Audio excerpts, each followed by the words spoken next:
My name is Edward Foxworth III, here on location at Plymouth United Church of Christ.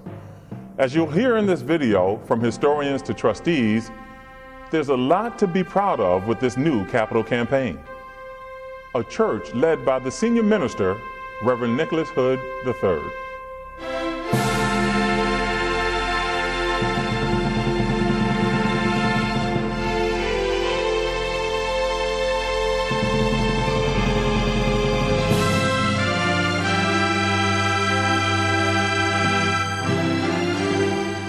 Now, in terms of what's next for the future, I see the church, this campaign fits perfectly with what's next, because what I see is what's next is, number one, for the church to continue to grow spiritually. Number two, for the church to continue to grow in terms of Christian education. Number three, I think what you're going to see is the church continuing to grow in terms of our mission and service to society. And number four, it's also the fellowship. Fellowship, we can't diminish that, how important it is. But those to me are the cornerstones of what this church is all about. And the church is a wonderful place. We draw on people from all walks of society. It is a social and economic common denominator where people can come regardless of how much money they make. We're doing more because the economy is challenged now and giving away free services. We're feeding people after funerals. We're giving out more in terms of benevolence.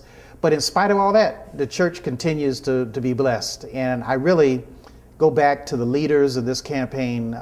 They are the reason, in large measure, why we're able to do a lot of the things that we do. And while we see it, in this instance, very visually because of a capital brick campaign, the truth of the matter is that the same persons who are part of this, our trustee board, our treasurer, the Capital Bricks Campaign Committee, they represent part of the progressive leadership of this church, which has continued to push the church forward, to continue to make the church relevant. And so as pastor, I just try to get out the way. So tell us what campaign you're actually in charge of. Well, I'm actually not in charge of this one, but I was a co-chair of the anniversary committee where we celebrated the pastor's 25th anniversary last fall. Okay. And as a part of that, we did a Bricks for Nick. Let people purchase bricks that will be installed in the sidewalk around the church. And that was the first part of the Bricks campaign, which is a portion of the 2010 to 2012 capital campaign to raise $1 million for the church. Excellent. So my portion ends when we finish the Bricks campaign with that installation of those bricks on June 12th of this year. So what has been completed so far? Well, when we started, and we started in the summer, we raised $75,000 for the anniversary portion of the bricks. Between now and March 31st, we'd like to raise another $50,000. And one of the things that I want to remind our members of, and it's my favorite part of our statement of faith, he calls us into his church to accept the cost and joy of discipleship, to be his servants in the service of men. People think that ministers are the only ones who are called, but members of the church are called too to do things, and this is our effort to raise the money that we need to make sure that the church maintenance can continue unfettered for the next 100 years. And 2011 is an exciting year, it's an exciting time. You've got some responsibilities now. Tell us what they are. Well, I am a member of the Capital Campaign Committee, and the portion of that committee that deals with the bricks. That means we're getting to choose them. We're talking to companies about what they look like and the design and the celebration that we're going to have on June 12th of the bricks. It's going to be right out in front of the church, right here where the sidewalk meets the steps. And people will be able to put any type of messages they want on it. As for me, I bought my brick in honor of history because I want people to be able to come to Plymouth for years and years and see that I was a member here. I think with the economic conditions of our nation, of course, and the city of Detroit, a church, I think, should be financially stable. And this is a way of really helping the church to stay on its foot or to stay financially solvent during these very rough times. Giving is always an expectation in churches, and I think that when one gives for such a special project, that the returns are just so numerous. So we're just asking people, to dig deeply into their pockets in their purses, their bank accounts, or whatever, and do something that will forever make them associated with the church. Names being engraved on bricks that will be installed at the entrance to the church. That's something that's there for an eternity. I see this as a living history, an evolving living history, because not only will we have this first phase of installation of bricks, if we have enough people, we will move around from the front or the east entrance to the church to the south entrance off of St. Antoine. Now, in 2010, we celebrated our 90th anniversary culminating celebration, and it was a wonderful event. And one of the things that we gave to the church was a montage of photographs of members of the church, and they were embedded in the scenic picture of the sanctuary. And when we gave that, the fact that stood out to us was that everybody was represented because they were a history making group in the church. They had given and been a part of our projects up to that point. And when they look back on it, they will be able to see past pastors of Plymouth Church. We're going to honor them in a commemorative brick. They will see past moderators or the lay leaders of Plymouth Church.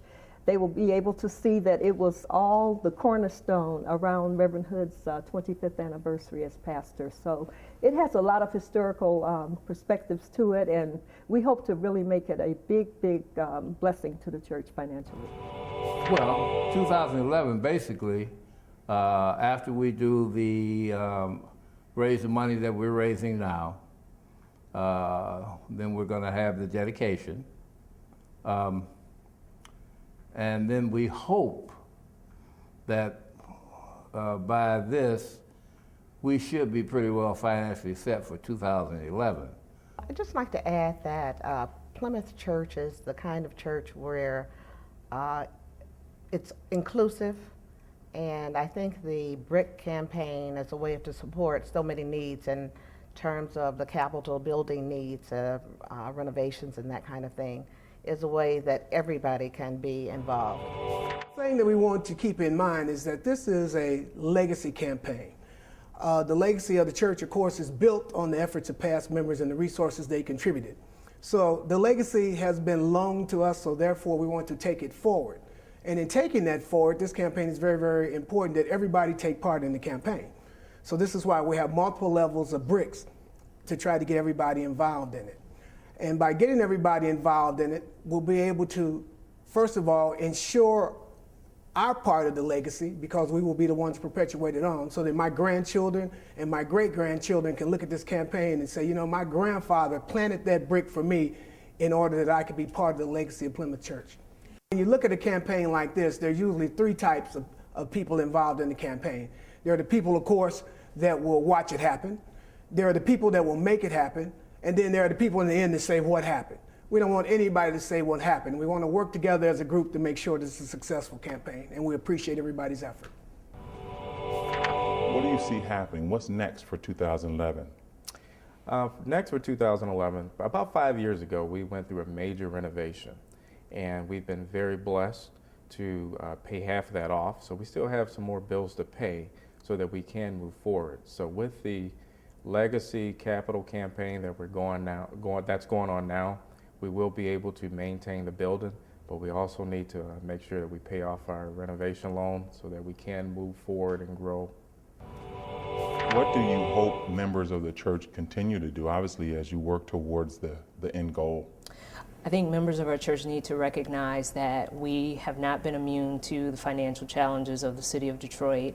Some of our members have been directly impacted, but yet our members still continue to see the importance of the mission and the hard work that all of us are doing here at the church, and to continue to give whatever they can to help and continued support of the church and its missions.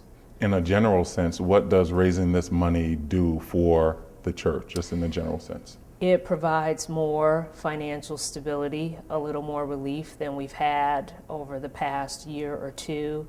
It also helps us to start thinking more strategically about potential endowments so that we further the longevity of the church, so that we're here for another 90 plus years.